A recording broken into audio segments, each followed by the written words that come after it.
Zoom వేసుకోండి మీరు కెమెరాలో.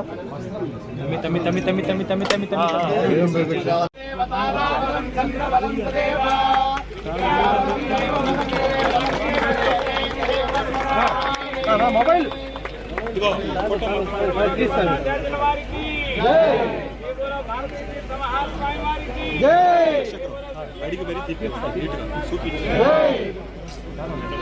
Incoming voice call.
ఓం నమ శివాయ.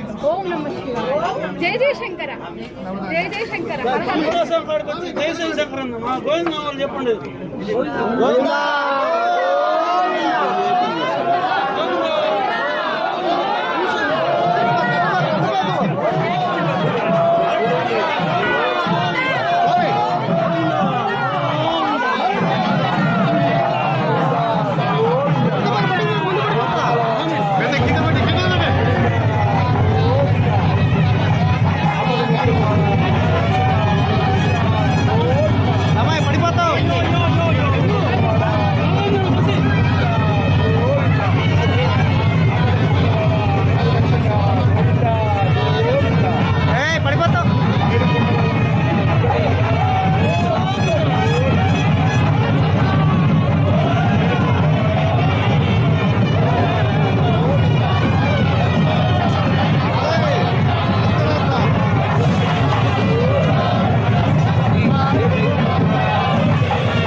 అందరినీ అనుగ్రహించడం కోసం, మన కోసం ఇక్కడ భగవంతుణ్ణి ఆరాధించడం వల్ల దేవుడికి ఏ విధమైనటువంటి లాభము లేదు, దేవుణ్ణి ఆరాధించకపోవడం వల్ల దేవుడికి ఏ విధమైనటువంటి నష్టము లేదు.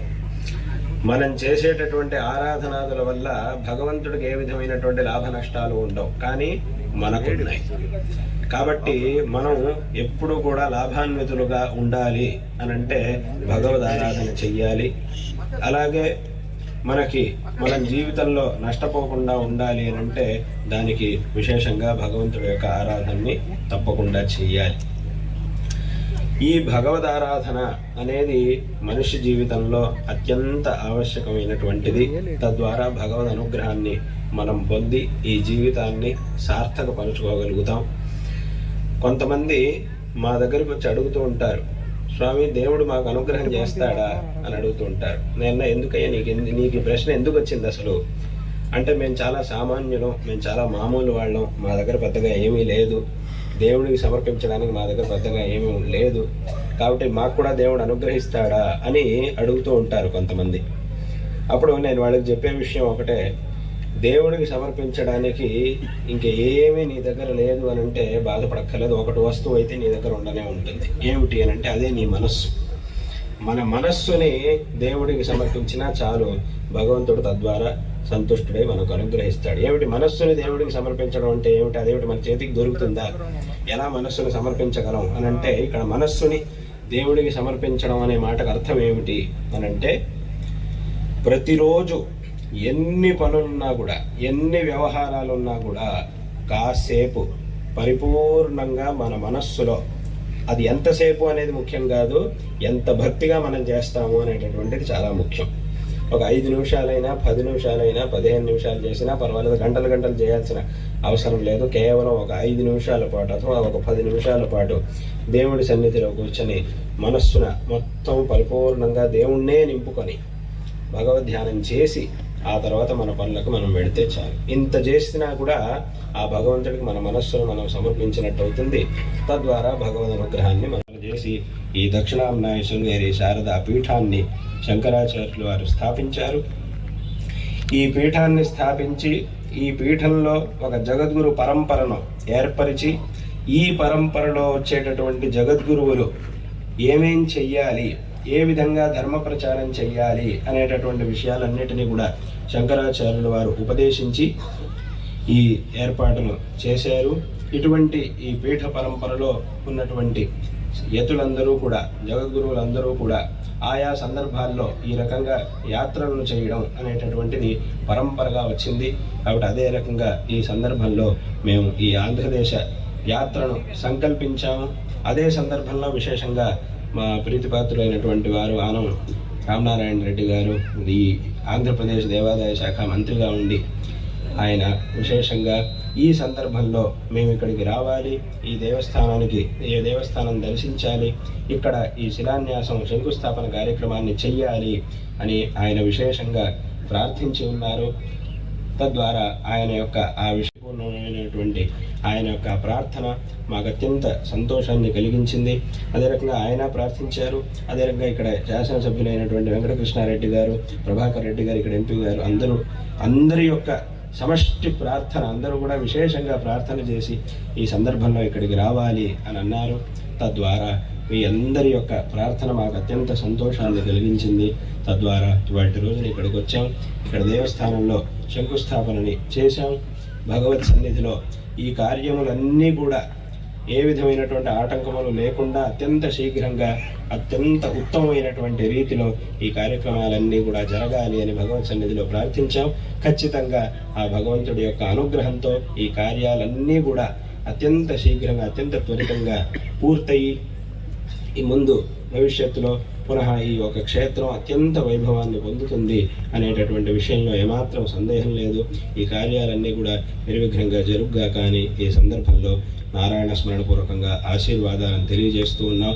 అందరూ కూడా, భక్తులందరూ కూడా ఈ ఒక పవిత్రమైనటువంటి కార్యక్రమంలో తమ వంతు సేవను విశేషంగా అందించాలి.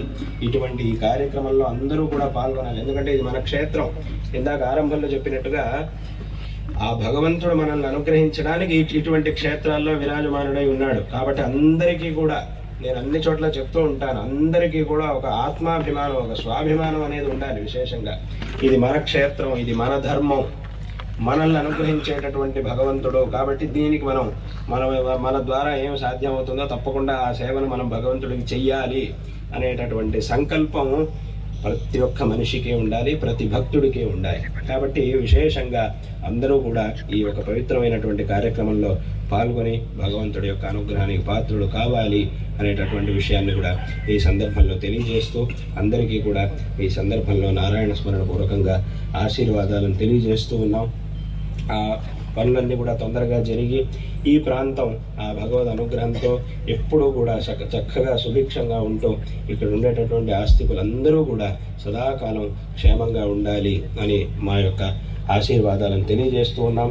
విశేషంగా ఈ దేవస్థానం నిర్మాణ కార్యానికి కూడా మేము ఈ సందర్భంలో ఈ శృంగేరి శారదా పీఠం నుంచి ఈ శారదా ప్రసాదాన్ని విశేషంగా ఈ క్షేత్రం కోసమై దీనికి శారదా ప్రసాద రూపంగా ఈ లక్ష్మీశృంగ మహర్షి అంటే ఎవరు, ఋష్యశృంగ మహర్షి యొక్క పరిచయం అందరికీ కావాలంటే ఒక విషయం చెప్తే చాలా అందరికీ తెలిసిపోతుంది. ఏమిటి అని అంటే, చాలామంది వినుంటారు, రామాయణం విన్నవాళ్ళు చాలామంది ఉన్నారు. రామాయణంలో దశరథ మహారాజుకి చాలా సంవత్సరాల పాటు సంతానం కలగలేదు. అప్పుడు దశరథ మహారాజు పుత్రకామేష్టి యాగం చేశాడు. ఆ తర్వాత శ్రీరామచంద్రుడు దశరథ మహారాజుకి పుత్రుడుగా, మహావిష్ణువు దశరథ మహారాజుకు పుత్రుడుగా జన్మించాడు అనేటటువంటి విషయం అందరికీ తెలుసు. అయితే దానికంటే ముందు దశరథ మహారాజు ఎంత కాలమైనా తనకి సంతానం కలగట్లేదు అని చాలా చింతిస్తూ ఉన్నప్పుడు దేవతలు ఒక సూచనను చేస్తారు. ఏమిటి అనంటే, నీకు సంతానం కలగడానికి ఉన్నటువంటి ప్రతిబంధకం తొలగిపోయి నీకు చక్కటి సంతానం కలగాలి అనంటే నువ్వు పుత్రకామేష్టి యాగం చెయ్యాలి. అందులోనూ ఆ పుత్రకామేష్టి యాగాన్ని ఋష్యశృంగ మహర్షుల వారి చేత చేయించాలి. వారొచ్చి నీ చేత ఈ పుత్రకామేష్టి యాగం చేయిస్తే అప్పుడు నీకు సంతానం కలుగుతుంది అని దేవతలు సూచన చేశారు. అంటే ఆ ఋష్యశృంగ మహర్షి యొక్క మహిమ అటువంటిది. ఆయన అంత తపస్సంపన్నుడు కాబట్టి అటువంటి ఆ మహర్షి వచ్చి చేయిస్తే తప్ప నీకున్నటువంటి ప్రతిబంధకం తొలగదు అని దేవతలు సూచించినప్పుడు అప్పుడు దశరథ మహారాజు ఇక్కడి నుంచి శృంగేరి నుంచి ఋష్యశృంగ మహర్షుల వారిని అక్కడికి అయోధ్యగా ఆహ్వానిస్తే అప్పుడు ఆయన అక్కడికి వెళ్ళి పుత్రకామేష్టి యాగం చేయించిన తర్వాత ఆ తర్వాత శ్రీరామ అవతారం అదంతా కూడా ఉన్నదన్నమాట. కాబట్టి ఆ రామాయణంలో వచ్చేటటువంటి కథాభాగం ఇది. వారికి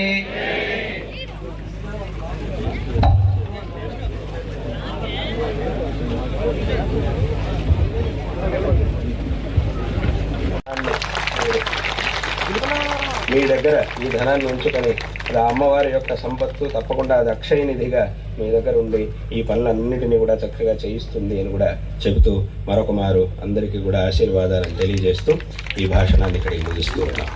హర నమః పార్వతీపతయే హర హర మహాదేవ. జగద్గురు శంకరాచార్య స్వామి వారికి, శృంగేరి జగద్గురు శ్రీ శ్రీ భారతీ తీర్థ మహాస్వామి వారికి, శృంగేరి